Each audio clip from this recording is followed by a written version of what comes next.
Hello, everyone, and welcome to this early live episode of VOX VOMITUS. I'm your host, Jennifer Ann Gordon, the author of Pretty Ugly, the Japanese Box, and the Hotel series. Joining me today, as always, with her peacocks, I swear it will make sense later, Allison Martine, author of The Bourbon Books, which includes Dibs Since September, Move On Melinda, and Climb the Salmon Ladder. Joining us today for her second appearance on VOX VOMITUS, we are welcoming back Tonya Mitchell, author of, last time she was here, A Feigned Madness, and this time her new book, The Arsenic Eater's Wife. Here's my arsenic. Ooh, it's sugar, everyone. I think this is empty. So is this. It's all empty. Tonya, welcome back to VOX VOMITUS. Tell our viewers and our listeners a little bit about yourself and then a little bit spoiler-free about your latest historical mystery, The Arsenic Eater's Wife.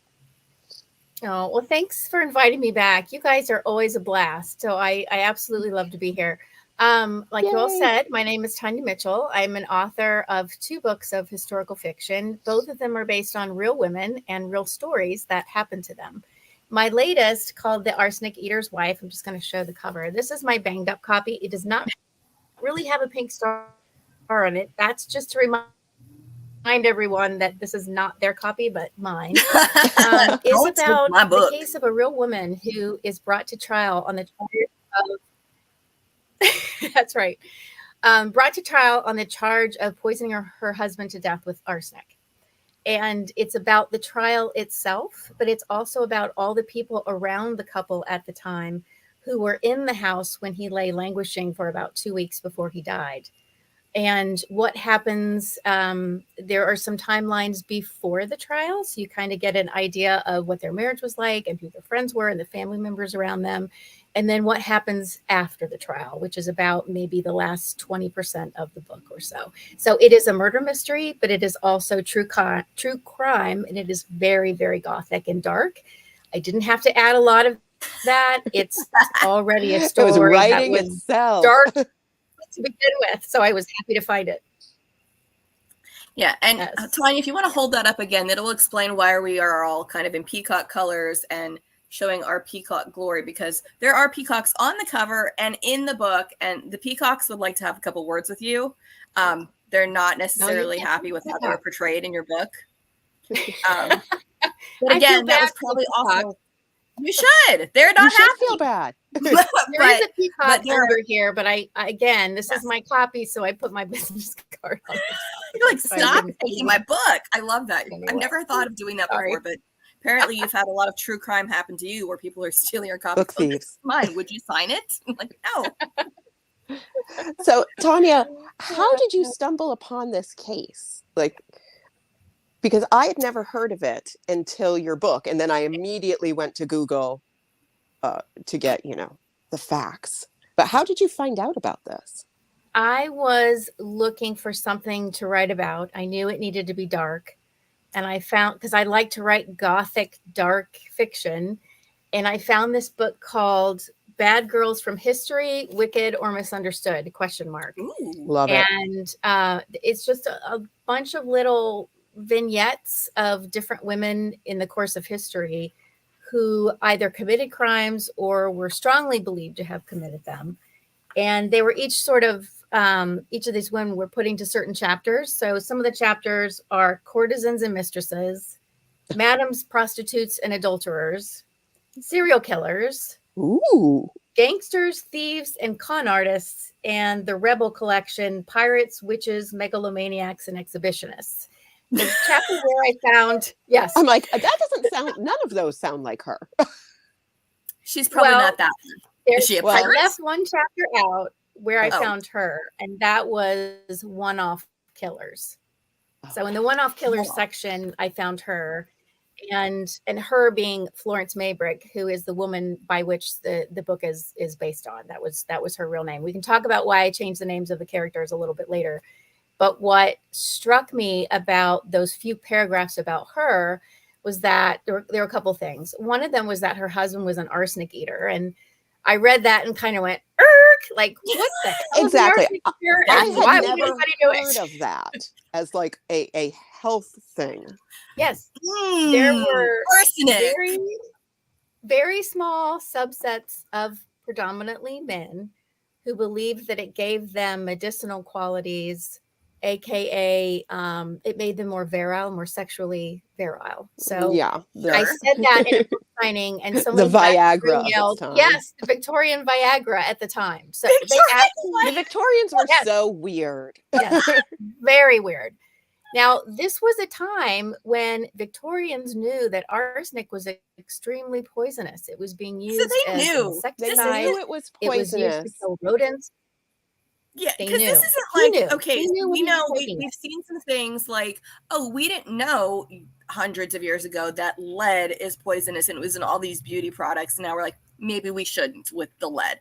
But they did this full well knowing that just a little bit is good for you, but too much you die. But I like, just they're feel like, like yes, I should do that's the this. power of like sex, that men would be like, I don't care if this is poison, if it's gonna like make the This business might district kill work me, better. but right. Right. Isn't that crazy? Well, and I don't want to spoil too much, but he had reason to maybe need to have that working overdrive because he was a little occupied in multiple places. I don't need to say more. You guys know what I mean. I know what you Yes. He was also 23 years older than his wife. So some of it may have been that he was quite a bit older. This the is other like part back of the when they had the outdoor bathtubs where you're like, see, Alice, now you need to have the arsenic. Totally different commercial. That's right. The other part that I read in the Bad Girls from History that struck me was that if he was a known arsenic eater and he was picking it up at local chemists, not just once a day, but several times a day, why would she have been brought to trial being suspected of having poisoned him? Like if he's self-dosing this poison, why was she even brought into the equation? And so that's the deep rabbit hole that I fell down. And after everything, I was like, right. Well, and then that speaks to the whole system of justice and how it was so stacked against specifically women back then, but also how the people in her life were specifically stacked against her. And in your book, her name is Constance or Connie, and that's what she goes by. And people who are like, let's make this look like she did something bad. And let's just get into for a half a second, because this goes back to the lead in our beauty products. The reason they thought she had arsenic was because she was soaking fly paper. So apparently there was arsenic in the fly paper to make her skin lighter. So she was also self-dosing arsenic, or other women were, to make their, I did not know arsenic would lighten the skin. No. Seems like another bad choice of things to put on the skin. And I say this as someone who's wearing more makeup than usual because I got extremely sunburned yesterday.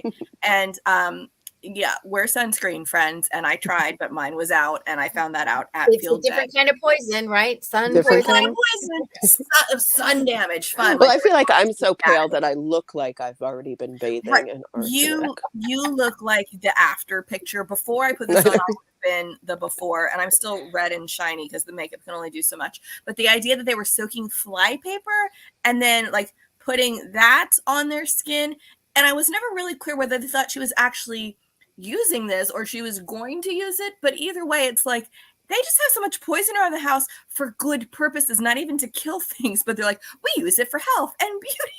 I know. Use it for health, use it for beauty, use it to kill rodents, use it for, I would be interested in just everywhere in the Victorian home. I'm looking at the wallpaper behind you, Jennifer. It was in wallpaper. It was in glass. It was in fabric. It was in everything. And they knew that it was poison, but who was going to eat wallpaper? Who was going to eat a dress? Children. Thought that it was safe there. Actually, it really wasn't. It was really leaching from those things. I'm sure. But yes, in the days before he got sick, she went to the chemist and bought fly papers. It was a cheap, inexpensive way of leaching the arsenic in fly papers out. You would soak the fly paper. They were just strips of paper. They women would generally soak them in water. That's how the arsenic would then leach out. And then they would mix that with other lotion type things and use it as a face powder. She used it I'm because gonna she put said some in that my she had, Eucerin. But you can put it in Times have lotion. You can changed, put it in thank beef goodness, right? tea. Like, let's see, colloidal oatmeal and arsenic. That's great. Yeah, that, and we also were really kind of put off by, like we said, sometimes because I like to snack during everything, I sometimes will eat something from the books. I'm not going to eat anything you reference because, first off, arsenic, no, and then meat juice and beef tea. What? Yeah. No. Did you have to stifle a gag reflex every time you typed the words beef tea? Is beef tea just beef broth or like bouillon? Do we just call it something different now? Please tell me it is. Because beef tea, why does that sound so much worse? But broth, sure, but beef tea. Yeah, it was a thing, and they served it in a saucer, and they drank it from a saucer. It was very strange. And the Valentine's meat juice that I talk about was a real product. It was actually this took place in England, but Valentine's meat juice came from the United States, and it was basically just a protein water that had beef protein in it that they would give people by teaspoonfuls to try and get some protein in them when they were sick. Like in my brain, it seemed like when they said meat juice, I was just picturing like thick brown water with like little chunks in it. No, I was picturing like a meat goo, so like kind of semi-gelatinous that happens when the fat kind of congeals. So I was giving it more viscosity than you were in yours, which is also really nasty. But I'm picturing Lucy Ricardo with a meat a vegemin, because I feel like it's the same kind of idea that's what they were giving. It is. But hopefully there was no arsenic in that. But still, just ew. I know. Very strange. And that bottle of Valentine's meat juice was very, very important in the story, which is why I wanted to keep it in there. So exactly, it was something that he was given by the doctor, but it was also something later that was found after it was tested to have half a grain of arsenic in it, and about 2 grains can kill you. So who put the arsenic there? Who was the one that did it?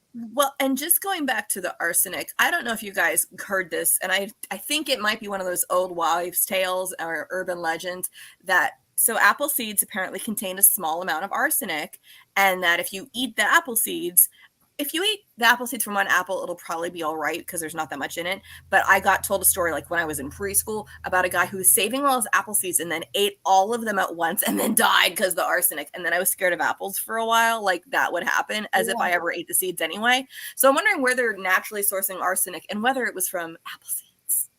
I've never heard of that about apple seeds. Again, something I heard in preschool. So this was before some years ago, and was told by Colleen Courier and her little brother while I was being watched by their mother. So veracity, I have none. I just remember this because it stuck with me, and again, made me scared of apples. Yeah. Yeah. Well, all I can say, all that I know is that it's a common mineral found in the ground. And it's not that rare. It's everywhere. It's everywhere. It's everywhere. And this is why I feel like so many of like the old poisoning cases that you hear are always arsenic, because it was everywhere. So you found this case, you found it in a book. It was readily available and inexpensive. Yeah, go ahead. So what was it like? So you get this idea, you find this woman. What was the research process like, and how long did that take? Luckily, I found another story where there was a lot of nonfiction information out there. So I had Florence's own memoirs. I had a huge book. Let's see if I have it here at hand. It was a book on the Maybrick case itself. I'm not finding it at hand easily. That was easily 600 pages. That was written by a contemporary barrister who sat in the back as a spectator at the time. And he went into an exhaustive effort, probably more so than the other 2 barristers that were involved in the trial.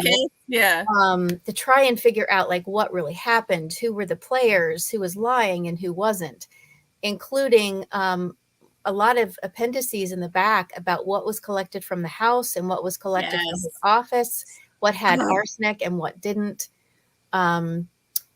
There were just so so many nonfiction sources that I found. I also found, interestingly, that when I would Google it, Jack the Ripper would come up.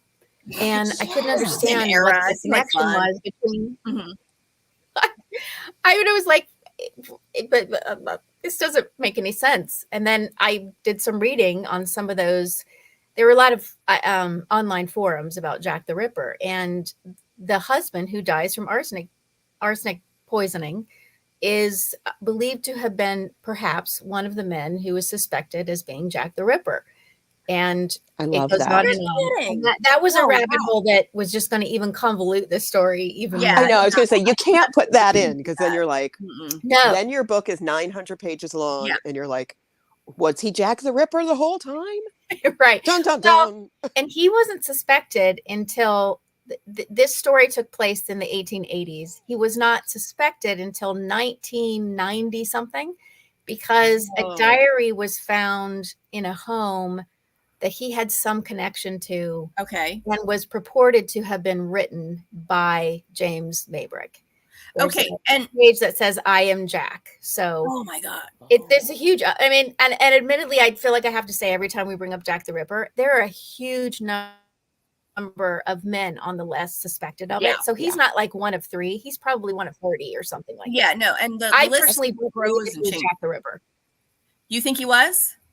I don't think he was. Oh, okay. I was just gonna ask, did the murders stop? Because my dates for Jack the Ripper, did they stop when he died? Yes, they stopped when he died.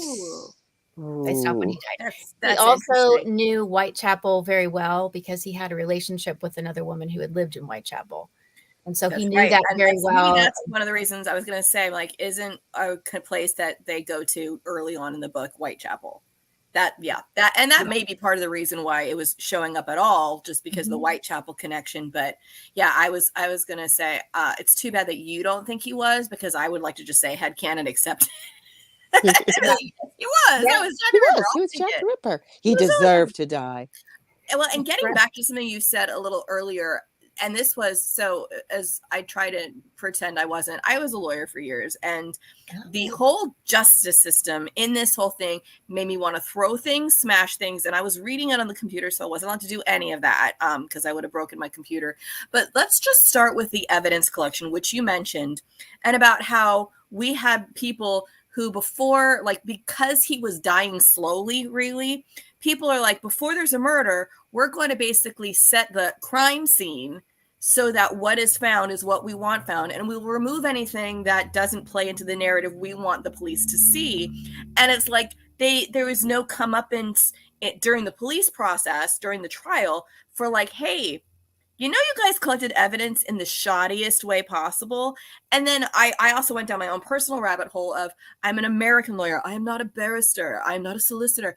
I don't know the legal process. And there was some stuff that you mentioned, I think in your author's note in the appendix, about how some of the stuff that didn't go right here led to other things. Because I'm like, okay, we took our justice system from them, but we did a lot that they didn't afterwards, and that there was so little like, hey, they didn't even have an appeal system back then. And I'm going, what? Just what? The Peacock, and I cannot believe that. And I feel like they just believed what anybody told them, like anybody except for the accused. Tonya had frozen for a second, so I'm not sure if her connection went. So we will wait for Tonya to come back on, because I think it did, and I will just continue to complain about how that worked. Because for those who haven't read it, like, there are several people, and this is based on the real story, but she goes into it in more detail and gives some creative spins on how some of that worked, where things were removed, things were planted, all this stuff was set up before the man actually necessarily died. And then the police came in and are like, well, we think this could be a murder, so we're going to start collecting evidence. And so much stuff was tampered and the police like, believed everybody's story. Like, somebody could just be like, oh, it was this, and they're like, well, I guess it was. Tonya, you froze, so I don't know how much you heard of what I was saying and how the Peacock and I were very angry at the English justice system at the time, and how much stuff, because we were saying because the person who died didn't die instantly, they had like a week to get the scene ready. And can you imagine people like, I'd like to stage this murder scene so it plays the narrative I would like it to say. And meanwhile, Constance or Florence is in this house where she feels everybody is against her at this point, or just about everybody. And anything she does is presumed to be, that's a murderous intention, but everybody else is conspiring and doing things behind her. And some of the lessons I took away from this is, if I were ever so wealthy as to be able to hire servants, hire them myself. Yeah. Don't trust your bestie who's just like, who's looking at your husband like, hi, don't let her hire the servants, because that's probably a bad idea. Just don't. Yeah. I mean, it starts with them not even calling the police until 24 hours later. Like, he's died, and they suspect from nefarious reasons, but they wait 24 hours. Well, why are they waiting 24 hours? Well, because the servants and the family members and the friends are the ones collecting all of the evidence. Yeah. And so the police never really find anything on their own. It's already been collected and handed to them, which is, talk about crime scene contamination. Right. Look what I found. This was in her bedroom. Look what I found. This was in her closet. This was in her trunk. Look what I have. It's a letter that should have been posted, but it fell open in my hands. Right. In the mud. Yeah. Yes. Oh, yes. Janie, that little girl, she fell. Oops. Yeah. And all of that is true, by the way. None of that stuff I made up. Like, the way that they handled evidence, that was true. The letter dropped in the mud that wasn't supposed to be opened, that was, and everything in that letter, all of that is true. That's why this story was so great to write. It's like, I don't have to make this crap up. See, and knew those had to be real details, because they're so egregious.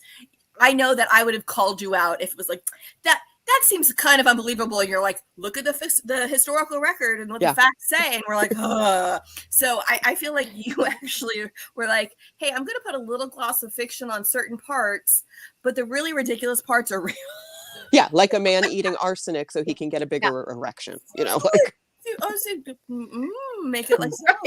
How much does he need? Come on. This is ridiculous at some point. And they have peacocks in the yard, and the peacocks, I don't think, were a victim of any kind of arsenic, but other foul, get it? Okay, sorry, couldn't help it. Play at some point. And again, these are all things from, I couldn't help it. With all this historical record, these are things that happened. So at what point do you go, I have to change this to make it more believable, because truth is stranger than fiction, and people go, that couldn't happen. It is. You read my mind. I was just going to say, truth is stranger than fiction. Now, while we're talking about truth, the first draft that I wrote followed the story exactly. So the trial, all the lead up to it, and then what happened after. But I was so angry at the way that she had been treated guilty, because you're supposed to go in presumed innocent. She went in presumed guilty. Is that okay? We say that here. Is that part of, again, this is me not knowing enough about the English system. Is that even a presumption? Okay, I wasn't even sure. Their system, we get our system from them. So a lot of that, but some of it, like I said, this may have been when you had disconnected for a second, that we took our system from theirs, but then we've made so many changes so that when I'm watching certain things, if I watch anything that's British based, I'm like, they don't have Miranda rights. They probably have something else, but Miranda versus Arizona is a U.S. case. Therefore, they wouldn't call them that. And they may have something different. So all the things that I presume as part of our justice system is part of a jurisprudence that's happened over several hundred years. And at the point that diverged, they don't have necessarily the same things like an appellate system. Like there was no appellate system. There was no way to retry the case or even to throw it out. They didn't have a system for that. There was no precedents that they could use, although people tried, and they tried for years. There was a Florence Maybrick Society that went on for years trying. Can I join? It's probably over now, huh? It's probably over. It's over now. 500,000 people signed petitions. It was a huge case at the time, and they didn't care. Because also she was the first American, correct? That was. She was the first American woman, tried for murder. Yeah. Tried for murder. Yes. So she the cards were just stacked against her. She's young, she's beautiful, she's not from there. Right. You know, so already she looks suspect because it's like, oh, this young American marries a well-off, much older man. Yes. And now he's dead. Without saying too much, she was morally gray. She was not a perfect person. She had made mistakes. But what I also brought out in the book is that all of the characters around her were morally gray. They're all hiding something. They've all got hidden motives. Either they killed him and they don't want anybody to know, or they're trying to frame someone else to make it look like that person did. I mean, and again, I didn't have to make any of that up. There was a lot of stuff going on those 2 weeks that he was sick. And her biggest failure, I don't know if you call it failure or weakness or whatever, was that she was young and naive, and she believed everybody. She believed that a friend wouldn't hurt her, and that a family member wouldn't go against her. And it was her downfall, really, because she was so believing and trusting of people. It strikes me as so strange that nobody else was a suspect. Right. Like, that it was really, they all have, like, as you said, they all have motive. Like the brother that shares the business with him, the woman who might have been in love with him for years. They did, but here's the thing. And it felt like, okay, so everybody's upset and everybody's hurt. And basically, even without meaning to, she was all of their target for various reasons. And whether it was jealousy or other motives, she ended up being like the receiving point of all of it. So even though they all had motives, none of them really had reason to accuse each other. It was all her. I'm pointing at Tonya, like Tonya. It's all her. And I think the thing is, like you said, she was naive. And the thing is not just naive, but I almost want to say, I don't know if there's a word for this, but she was naive and trusting to the point where she took advantage of some of that, where she was like, I'm going to believe this person and I'm not going to take consequences for how I'm acting with some of this, because there were some things early on about, and I don't want to spoil, but there were some things early on where she maybe should have addressed things differently and should have said, you know, I don't think this is right, or I won't do this. Instead, like, let it play on and let it get worse and let feelings maybe progress. And some of that came back and bit her in the ass. And I did feel bad for her for sure. You're absolutely right, though. But some of that, I'm like, trusted her gut more and said, you know what, this doesn't smell right. If it walks like a duck and it talks like it, you know, but it never really did that. Yeah. But she was just so human. Your character, like, you did such a beautiful job of creating somebody that I just felt was so real. I mean, she was real, but I know you added and embellished and changed things. But yeah, I just really felt for her. I think, and that's why it was so infuriating and so scary too. Like, that's like kind of that Gothic-y horror aspect to it, is I could see myself in her. We've all made mistakes. And I'm like, if that could have happened to any woman at that point in time. Right. Well, and especially when you have some of the stuff where the reason she was making some of these bad choices was because her own choices were so limited, because that's one of the things that's the scariest, is just what little standing women had back then. So at some point, and this gets into why would they blame her? Well, because some people were saying she was not happy in this marriage and she had made signs of showing this. And you go, well, then why didn't she just leave? And how it wasn't an option to do that. And we haven't really talked about her children, but she had 2 small children at this point. And if it was just her, she may have had the opportunity to like flee, go back to America, go to France where her mother was. But the children kept her there and kept her in this situation where she was abused. There's no two ways about it. It's not a spoiler to say he was an abusive asshole of an older husband. She was unhappy, but so they're like, see, he was horrible. So she wanted him dead. And instead of that being, see, he had it coming, it was, see, she's a murderess. And just that totally backwards way of thinking about it, instead of going, you know, the man ate arsenic and he ended up dying of arsenic poisoning and he beat her. Maybe we should just let this go. We're going to try her for murder. Right. The children back then were considered the property of the father at all times. So if she had left him, if she had wanted to go through the scandal of it, because it was the Victorians hated and feared scandal more than disease. Scandal was horrible. If she had gone through with that, he would have had the right to keep her children from her. Yeah, and that's why a lot of women stayed, because they just also didn't have an option. I think you mentioned it in the book, like for a woman to be granted a divorce, like there had to be all of this criteria. Like we had to prove abuse, we had to prove neglect, we had to prove adultery, we had to prove all these things. And like, if a man wanted a divorce, did he even need a reason? Snaps his fingers. Adultery was enough. Was enough. That was it. That's all he had to prove in the woman. That was it. But a woman had to prove that, and then some other offense like desertion or abuse or something like that. But that was, again, a system kind of designed to make it so difficult for women, because talk about dirty laundry in a trial, right? Like, he's a deserter, he has a second family, he, is a drug addict, an arsenic eater. But they also didn't want any of that to come out. And so some of that stuff, and one of the things that even happened early on in the book that was making me so infuriated, because you mentioned earlier, she's a woman from here and younger, and he's a well-to-do older man. I was never really clear how well-to-do he really was. And it seemed to me like all that was happening here was he spotted a young, pretty, not very world-wise, wealthy young woman who would be his meal ticket so he could keep doing what he wanted to do. And that's what he did. And when she's like, I don't want to be this anymore, he's like, too bad, or you lose this, that, and everything. And he's getting mad because, and this is early, so I don't feel like this is a spoiler, but he's getting mad because he's running through the money too quickly, and he wants her mom to send more money because he feels he's entitled to that money. That's her mom's. And my brain just couldn't even handle that. I'm like, I know, because he needed to like go to like his supper club, his like men's club. He needs to go to his gentleman's club and all this.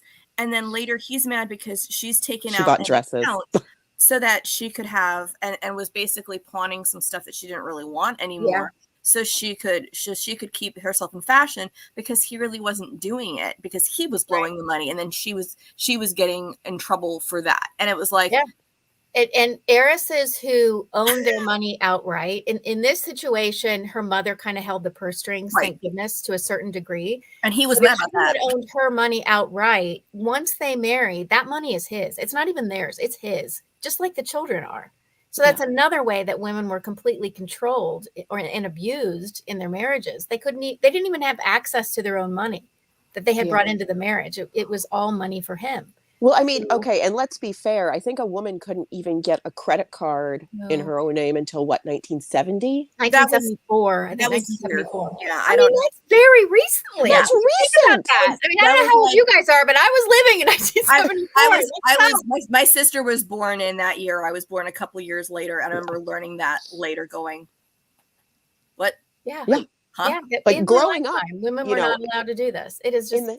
Your point about things being stacked against her, it was an absolute perfect storm, and it was so obvious to me when I was doing the research, how there was just a mountain of stuff against her at the time, and a lot of it was just circumstantial, like her buying arsenic a couple days before he got sick, but that became part of the narrative of the trial. She picked up a bottle and someone saw her pick it up, not touch she touched it. I know. She was like, she wasn't the one who brought it to the house. She wasn't the one who bought it. There was no sign she ever gave it to him, but this became like centerpiece of their case. And I'm just going, guys, this is not how evidence works. This isn't how any of this works. And it's just absurd that, and again, these are all facts that you were able to pull from the historical record. Yeah. And I love the way that you were able to humanize it. And Jen and I were like, I'm enjoying the book, but it's painful to read at times because you're feeling that trapped, like claustrophobic walls are coming in at you. Good. I want you to feel you're like, that. perfect. It should be an awful experience. Yes. But I'm like, when I read a book, I want it to hurt. I really do. Like, I want it to be dark and awful. And I'm like, this is everything I want. Well, and we also have learned I no longer can drink tea thanks to any of you guys because I'm always thinking there's something in my tea. I stick to coffee, preferably ice. Doesn't smell like arsenic's, probably fine. Arsenic, perhaps. Oh, it's an arsenic. Which brand is that? Do you have? Is that the higher end brand? Like proof? This is Harry B. Smith, the druggist, Harry B. Smith from Germantown, Ohio. Arsenic. Oh, this is like a legit bottle a friend got me. This is how. Yeah, like you could go to the CVS and pick that up. Oh, this is for my face. You can't buy liquor on Sundays because but the arsenic's fine every day of the year. And everywhere, readily available and cheap, by the way. Oh my gosh, I love it. So before we finish up, I remember last time you were here, we asked you what you were working on, and you talked about this book. So what are you brewing up now? And does it have arsenic and peacocks? And does it have peacocks? It doesn't have peacocks, but it's dark, of course. Of course. It's about a medical school in Philadelphia in 1840. Yes. It's about a doctor who is working on so-called monsters. These are people who are either born with physical abnormalities like cleft foot, club foot, cleft palate, tumors to the face, or they've suffered an accident, like been involved in a fire and their face is so badly burned it's like melting off their face. It's about a doctor who works on those kinds of patients. So he has sort of a dark kind of reputation. He's doing it for all the right reasons. He wants he wants to normalize these people so that they can have a normal life. But he is on the dean of faculty at a medical school. So in 1840s Philadelphia, this is before pain medication. So I love it. Yeah. So these are people suffering who basically you got a shot of brandy or whatever. And like bite on a down stick. To a table. Right. That's yeah. And this is also before. Look at poor Allison's face. I'm like, yes. So little mini tangent here. I sometimes think if I could actually do math, I would be a decent doctor because I can handle looking at stuff like this. And I have been dressing a wound, I won't specify what, for the last week. And but I'm okay because, not mine, but I'm okay because I know that the person who had it was numbed and and is fine and it's healing. But hearing this and going, and there was no pain, and I'm just thinking, what are they doing to the foot without pain medication? And I just like, wasn't there morphine? Didn't we give people drafts of what did we give them back then? Ether? Ether was a thing? Ether. This was a few years before ether. So we didn't even have ether? Oh no. Dang. No. I gotta I'm telling say, you, usually it was take a couple shots of this brandy, and then here comes the knife. Try not to look. So yeah, it was bad. And this is before germ theory, so there's no like washing of hands. And it's just like dirty hands in like open wounds on the face. Yeah, with that no when the pain doctors medication. delivered the babies, they did worse than the midwives because the doctors had just come from treating sick people, and then oh no, the woman and the baby died. Right. What happened here? A doctor of obstetrics on the same faculty as the doctor I was just talking about, who is responsible really for the mortality of a lot of women. Meaning well, but he wasn't meaning well, but he didn't believe in it. So this is another based on a true story? It's based on the true medical school and the real doctor. My main character for the first time isn't somebody I'm making her up basically, but she goes to work as an artist for him. So she's drawing all of his anatomical specimens, things floating in cars. I'll do it. I would love to have those on my wall. They would go in your haunted house really well, by the way. We have to shrink them really, really small. This big. Go in Jennifer's dollhouses. What's funny is I do have little medical things for my doll. My research books. Crucial. What does it say? Crucial investigations. Things that they did for surgery. So she's drawing all of these things. So in the beginning, she starts to draw specimens. Then he asked her, "Will you draw my patients like before and after?" Because he's draw me like one of your French girls. Draw me like one of your French girls. I'm just back to the moms giving birth without painkillers. Bad enough. I have given birth without a painkiller. Thank you, Bronwyn. Ooh. But it's the C-sections without the painkillers. I'm like, There was probably a time when those things overlapped where we had C-sections and not so much with the painkiller. Yeah. It was a crazy world. So it's all about her and working at this medical school, and there are murders, of course, because I write. Yay! Yay, Tonya! Medical school without some murder. I'm so excited. You're definitely going to have to come back when that comes out. I'm not eating anything for that show either. I'm just saying. It'll be one of those, another one of those. Love it. Love it. Tonya, thank you so much for being here. Everybody who's watching this live or watching the replay, make sure you get The Arsenic Eater's Wife. You will not be sorry. Just don't get tempted to like wash your face in arsenic. No, please don't. Or get sunburned. Or drink any Valentine's meat juice. Yes, stay away from meat juice. No one's doing that anymore, so no one's buying that anymore. And everybody tune in a couple weeks. We have Rebecca Rowland on. She is the editor of American Cannibal and White Trash Dreams and Recycled Nightmares. I might have inverted that. It might be. The book is behind me, but I didn't all on the way. But that is June 19th. So stay tuned for that. And until then, bye.